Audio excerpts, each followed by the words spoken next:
there's been a decision reached. He decided to resign. Yes. The police chief released a statement and said he didn't comply with policies, training. But there are some people that want more out of this. They want more out of this. You have called for calm and peace and compassion from the very beginning. What are your thoughts on that, Pastor?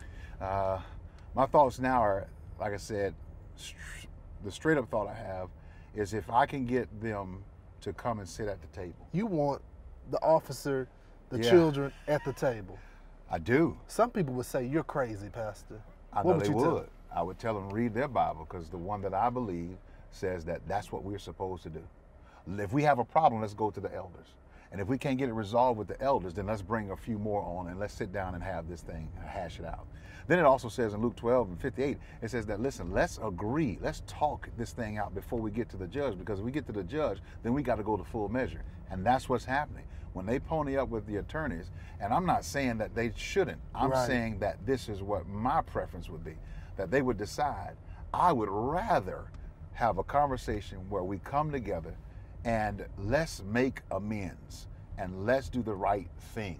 Don't talk about the child. Don't talk about the officer. Let me say, it doesn't matter. I'm not picking a side. I didn't pick a side from the start. And I think that's another reason why we didn't have anything go bananas, because as leaders, we didn't pick a side. We said that justice and grace must be served.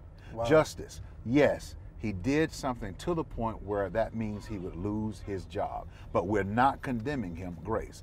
Yes, the children need to have some kind of sensitivity to interact with authority so that we don't have something that would happen not just in Baltimore and Ferguson, but in other places. And historically, if you look at what the plight was for the African American, man, listen, you never got justice. You never won. And so those are the things that we have to know that we're dealing with. How do we restore, you know, when we first talked, you talked about the young people getting counselors to learn how to interact with the police, especially in the Black community as well. Okay, so how do we do that? How do we teach them, how do we restore that trust and faith back in our justice system with the police officers in this community? Well, the first thing we have to do is we have to let due process take place. Trust the system. Well, I won't use the word trust. I will say we got to let due process take place. Because if due process does not take place, if we take it away from Eric Casebolt, then we have just licensed people as a precedent not to give everybody else due process. So we got to let it take place. And then I think we have to do a couple of things. Number one, we have to have the right response. The right response can determine everything. Scripture says it this way: a soft answer turneth away wrath. After we get the right response, then we have to have the right reaction.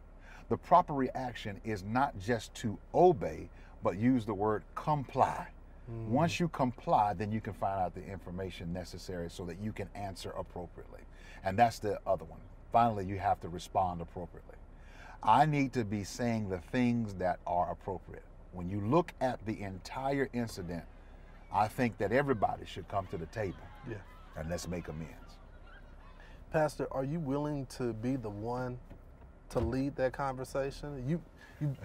Your plan, your community plan has worked, and I've been very vocal, and I think that it should be a map, a tool for the entire country.